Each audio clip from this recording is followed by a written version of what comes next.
Um,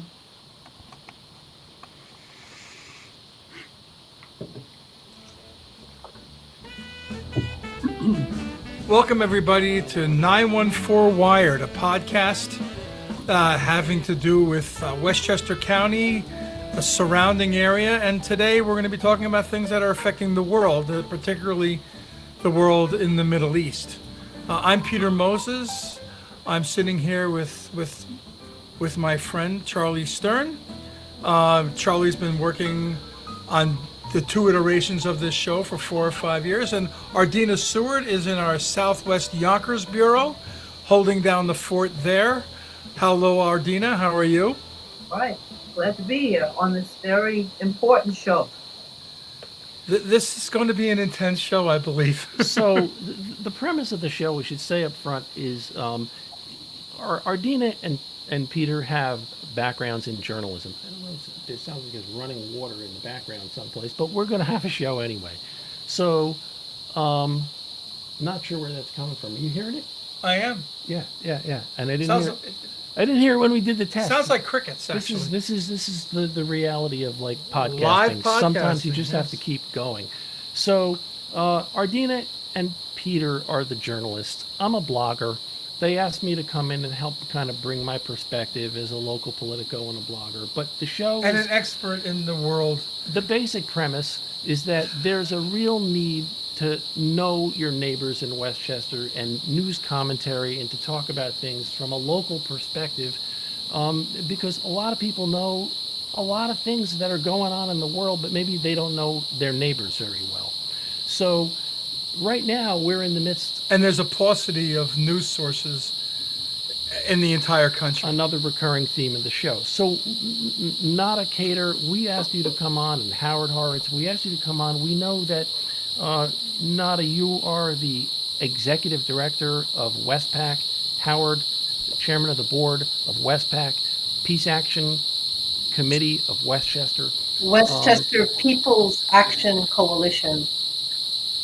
Thank you. That's the And acronym. so that organization is involved with many causes having to do with human rights, and you are in position to speak knowledgeably about the current situation in Israel and in Palestine. I need to take a break for a second because this background noise It's getting worse. is really bad. So Is this beeping? Is this I'm wondering if you mute flashing yourself. light? If you mute Hang while on we're one second. speaking, maybe it'll be. Just try to mute and Yeah. let's see. yeah, we're going to mute one at a time. Howard, if you could mute. Where's that? We'll see I if don't, oh, right here. At the You bottom. should see a mute button there somewhere.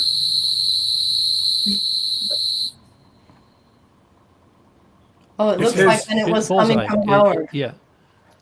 Good. Nada, you have a future as a sound engineer because you picked that one out of the hat.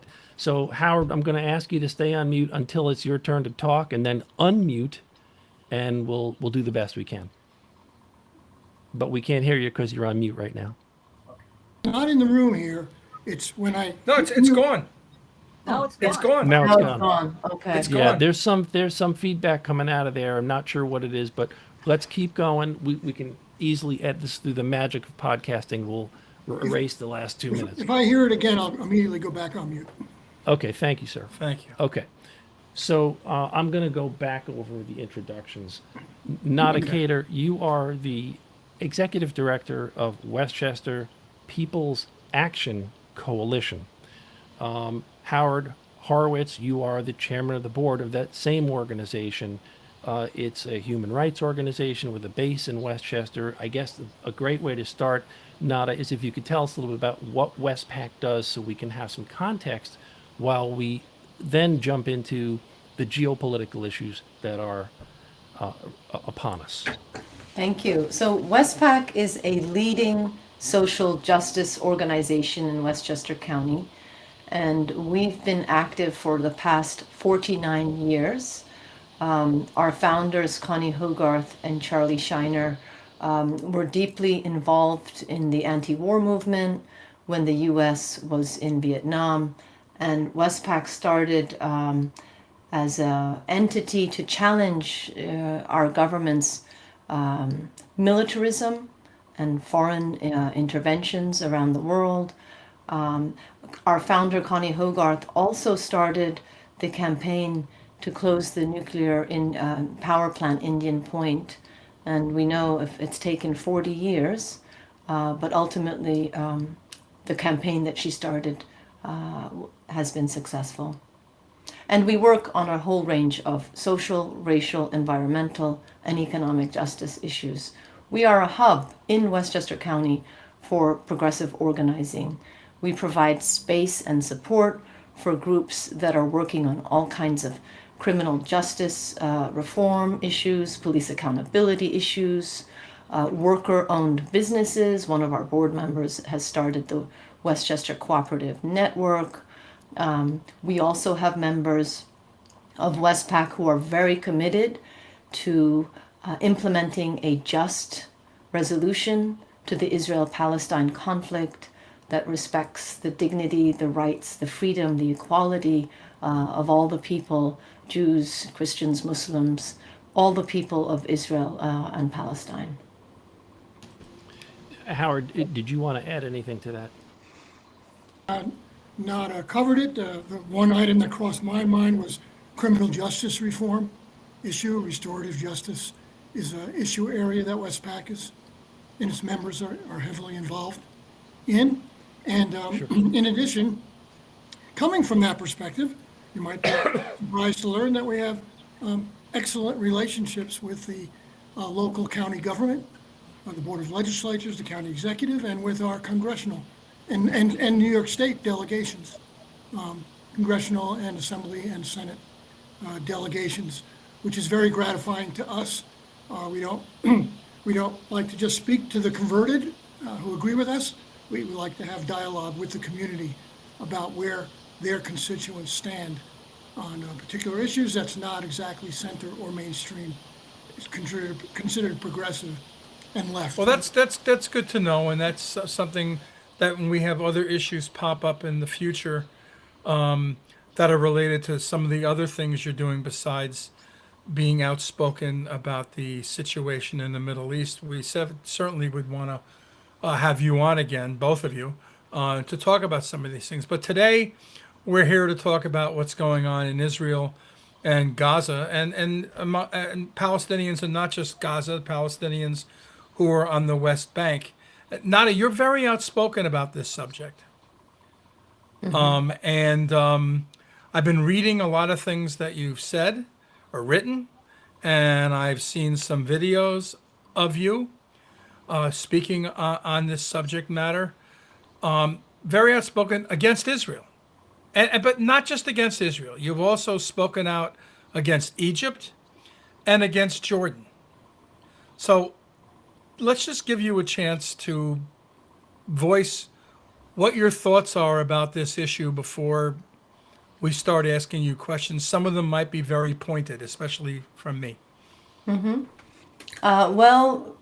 Just to give you all a context of how I'm feeling right now after the horrific Hamas attacks on defenseless civilians and the horrific Israeli attacks on infrastructure in the Gaza Strip, I'm actually feeling gutted and deeply distraught because I know that all the issues between the Israelis and the Palestinians can be peacefully negotiated in the framework of a long-term permanent solution where every person is guaranteed their full rights. So I'm really distraught that so many lives are being lost right now and that trauma is being inflicted on two peoples who are already traumatized. And it's like a reoccurring trauma. Violence begets violence begets violence. And I'm deeply disappointed with the US government's role. I think President Biden gave Israel the green light to go ahead and really destroy the Gaza Strip, which is what we're seeing. They're not allowing water, food. They've cut the power to 2.3 million civilians. But they didn't do that until after the incursion by the Gazans, by Hamas into Israel. That all those other things were being allowed until that happened, right? What should happen is that people who commit war crimes and crimes against humanity need to be brought to justice in an But you didn't answer my question. in an international court of law. I know, That's but the you're not correct. answering. But you're not answering my question. It's I asked you a illegal. It's specific completely unlawful and unethical for a government to cut off drinking water to defenseless civilians. Completely. Look, I agree illegal. with that. But what about beheading children in kibbutzim? Isn't that illegal too? It is. And if people engaged in that, they need to be brought to justice, but not by carpet bombing Gaza. Bring people to justice in a court of law. Does Hamas believe, because everything I've ever read or heard about Hamas is that their goal is no Jews, that Israel should be, that the management of Israel, the government of Israel should be Arab Muslim and not Jewish at all. Don't they want the total destruction of Jewish Israel? Isn't that the goal of Hamas? Isn't that what they were founded upon? You know, I have to say that the majority of Palestinians, of civil society, do not want this existence. And they would much prefer to live in full equality with Absolutely, Israelis. but that's not Hamas's stated goal. I know that most of the So then Gazans are innocent. then do not punish the entire population. Do not prevent 2.3 million people from living. I understand that, but you're still talking about peace and the founding principle of the group that is filled some vacuum and are governing people in Gaza want to totally destroy Israel, and you're not responding to that part of it. Why? If I may interrupt just for a quick No. second. I'd like her to answer that question. Why are you not responding to that at all? Hamas was elected in 2006, and people voted for Hamas for a wide range of reasons. It's sort of like in the United States, there's a Republican Party and there's a Democratic Party. The people at that time were fed up with the corruption within the Fatah government. And so many people voted for Hamas, not because they supported an Islamic Palestine, but they voted for Hamas because it was a protest vote, basically. In the same way that we do here. When we are unhappy with the governing administration, we vote for the other opponents.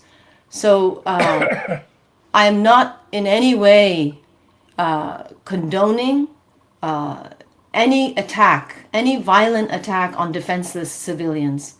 I strongly condemn attacks on defenseless civilians, and I do not see it as a legitimate form of resistance against a horrible military occupation that people have had to endure for decades. It's not legitimate, and I'm not going to say it is. But also, what Israel is doing to the entire civilian population in the Gaza Strip is completely unacceptable. And our government could do much more to enforce a ceasefire, immediately start negotiations, exchange the hostages, and start us on a path to a peaceful and permanent resolution to this conflict. Enough is enough is enough. Enough killing, enough dying, enough oppression, enough bombing. You know, and my sign I want to hold this up. This is the theme of Westpac's Peace Vigil on Thursday at 4:30 in downtown White Plains, at the intersection of Main Street and Mamaroneck Avenue. It says our futures are intertwined. And that is exactly the reality for Palestinians and Israelis. The white phosphorus bombs that Israel is dropping on Gaza will end up in the drinking water of Israeli Jews, leading to all kinds of health issues. Excuse me, just let me finish, please. There is no military solution to the Israel-Palestine conflict. There is no military solution. So the only thing that the international community can do is strongly pressure immediate negotiations between Hamas. Yes, we don't like the agenda of Hamas, but they are right now governing the Gaza Strip. We have to acknowledge that.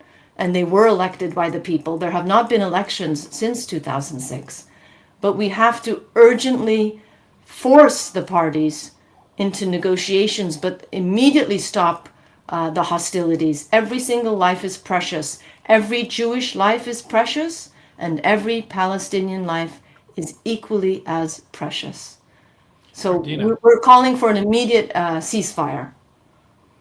Yeah, I think it's important to compartmentalize, because not every Palestinian is in lockstep with Hamas. So it's No, important. I would guess most are not. Exactly. So I mean, it's important to separate Palestinians who do not engage in this kind of terrorism from Hamas. Just as it is important to separate Israelis who do not condone the retaliation, the way it's taking place, with what is going on. I mean, it's the only way. It would appear that the only way of resolve is to have intense dialogue, and to distribute the land on a very fair basis. I mean, this has been historical throughout history, but it's at a crucial point now where there's a lot at stake, not only from the Middle East, but globally. There are 3 points that will end the conflict tomorrow. Palestinians have the right to return to their homes. Number one. They have the right to live and work and travel freely anywhere in their historic homeland. That means Israel, the West Bank, and Gaza. And number three, they must be guaranteed full equality under the law of the State of Israel. Those 3 points, it's over. And we have a transformed state. We have a transformed future. We have a beautiful vision of Israelis and Palestinians living together as equals in freedom with their rights, as neighbors, working together cooperatively on coming up with solutions for climate change and all the other serious issues that our planet Earth is facing. That's our vision. Does that mean a two-state solution, Nada? You That was know, my question, because I thought that was the official position of the United States. Yeah, yeah, go ahead. here's the thing. If those 3 things are guaranteed to Palestinians, whether it's a one state, whether it's a 2-state, whether it's a confederation of Gaza, West Bank, Israel, that doesn't matter. As long as those 3 points are implemented, the conflict is over tomorrow. I don't think that's asking for too much. Strokes. What's that? In isolation, those statements are eminently rational, but the devil's in the details. And how does one execute against those 3 objectives without changing borders? Howard, do you want to jump in here? Oh, Howard, you're Let me muted. unmute Howard. Howard, you're muted. Go ahead, sir. Not anymore. Go ahead, Howard. I'd like to speak to a lot of these points. Let's start backwards. From this last point that's being made. And I guess it sort of comes full circle with it's Peter's conception that Nada speaks against Israel.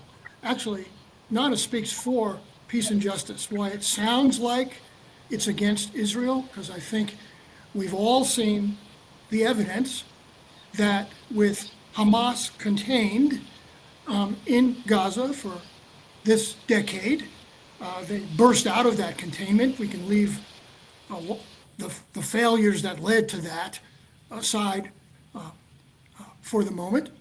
That Israel has, with all that containment and $4 billion in U.S. aid, has done everything to not follow through on Oslo and create a 2-state, if that's what they want, situation. They have injected settlements in the West Bank. They have displaced Palestinians. They used to do it subtly and justify it and sort of hide from it. Now they're openly, it's ours, we're going to annex it. And that's who's running the government. So this is all going on in all these years before Hamas busted out of that fence and that gate that they were walled behind. Therefore, all of us are now like putting that behind us and saying, how can we talk about that context and that? Because this disaster just happened, this horrendous killing of Israelis and children, etc. And now, myself as a Jew, with that happened already, without fighting a existential war like Russia versus the U.S., with not facing any real military, that they have to be afraid for their. Israel is, and this is as a Jew talking, I'm very emotional about it, is bombing the smithereens out of 2 million people, already has killed 700 to 800 children. I understand you're angry, and it was a sudden burst of bombing, but this needs to stop. We will all. I can't argue with Nana's points or your points about that the Israeli government is doing things that are illegal. War crimes. International Say law. it. Label it. Say it's War crimes. War crimes. War crimes. And it's our tax dollars, Charlie and Peter, that are funding these war crimes. And interjecting the question whether Hamas is a bad guy into a presentation of what's happening now with Israelis having all the agency, all the might, all the tanks, all the bombs, and what's going on now is a wrong place to interject. Just like it may be wrong to talk about Israel politics for 75 years at this moment in history. And it's just wrong to talk about the badness of Hamas. The issue right now for the world, for me anyway, is the people dying in Gaza. I just need to be focused right there. All right. You know, Howard brings up one point that I haven't heard mentioned enough.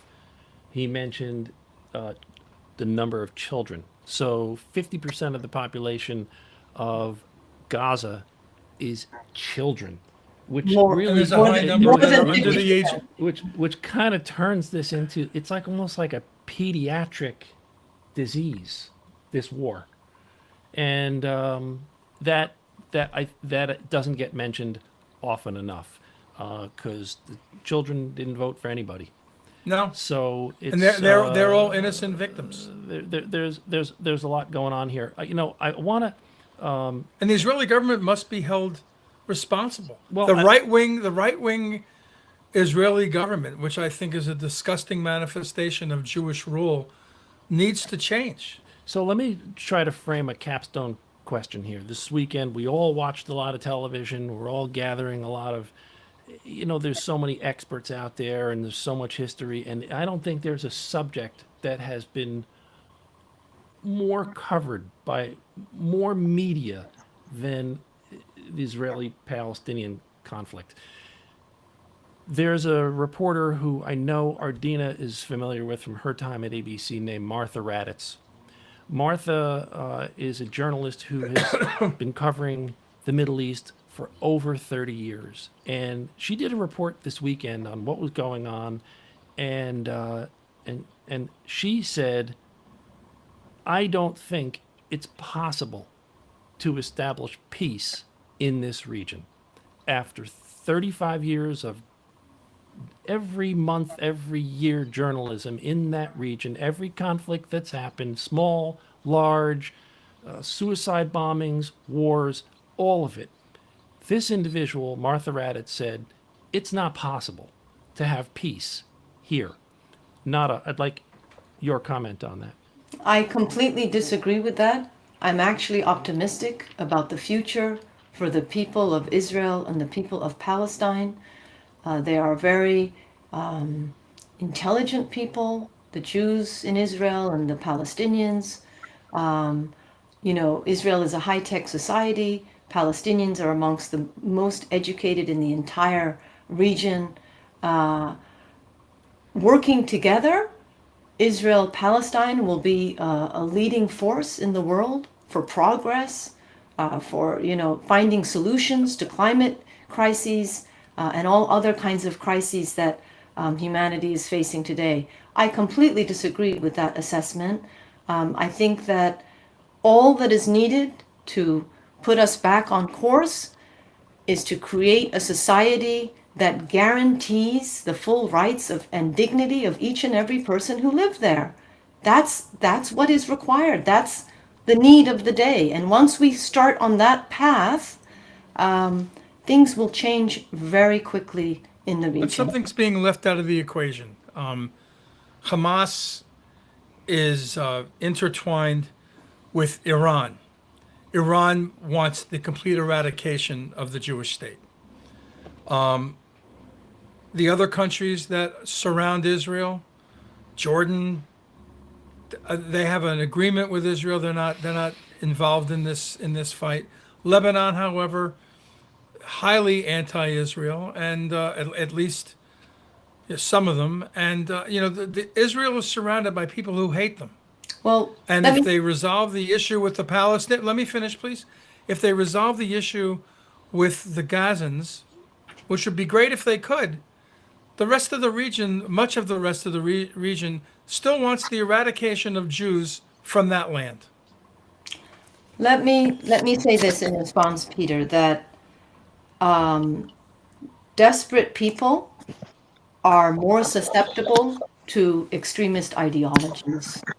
And when Palestinians in Gaza are caged, when they don't have freedom of movement, when they cannot leave the Gaza Strip to go on the scholarships that they've earned to Europe or the United States, when people with cancer cannot leave the Gaza Strip to seek medical treatment outside of the Gaza Strip, when they've been so abused, and when the PLO and Fatah, the secular representatives of the Palestinian people, were not able to deliver or were not allowed to deliver the aspirations and the genuine needs of the Palestinian people, there was a turn towards religious fundamentalism as a means of people gaining their rights.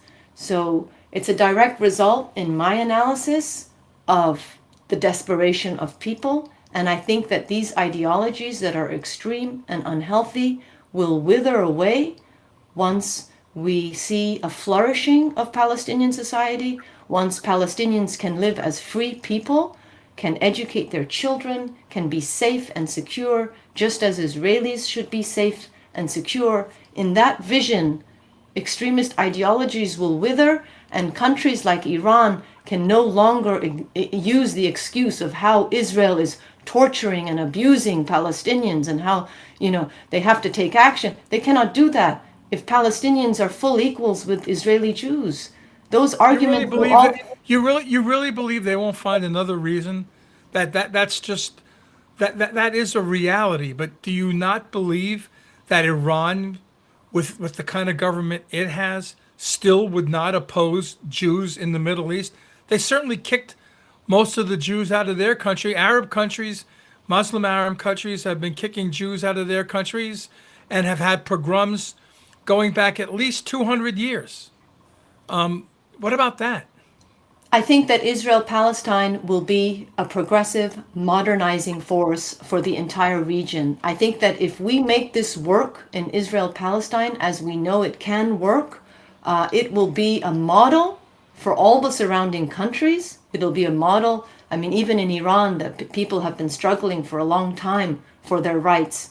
I think we're going to see changes, but I think that we, as civil society here in the United States, we have a role to play, and our role needs to be pressuring our elected officials to do the right thing in the world arena. Stand up for people's rights. Don't provide diplomatic and military cover for the state of Israel when they're committing war crimes. Absolutely not. That's not the role that our U.S. government should be playing.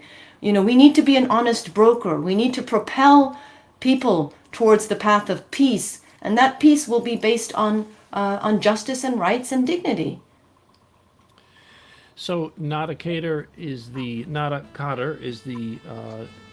Executive Director of Westpac, Howard Horowitz, also Chairman of the Board of Westpac. I want to thank you both for being on 914 Wired on behalf of Peter Moses, Ardina, and myself. Thank you for sharing your perspective. This will certainly not be the last word on this complex subject. And maybe in a couple of months, as these things shake out, we can do another show with both of you, so we can see if any of your theories, Nada, are coming to fruition, and Howard's concerns, and the rest of our concerns, because we all have deep concerns. We'd all love to have peace in the region, no question. And I would love those in your audience who would like to see peace. Please join us Thursday, 4:30 p.m. at the Fountain in downtown White Plains, Mamaroneck and Main Street. Thank you. That's Thursday, October 19th. Thursday, Okay, thank you, October. everybody. Thank you. Thank you. Thank you.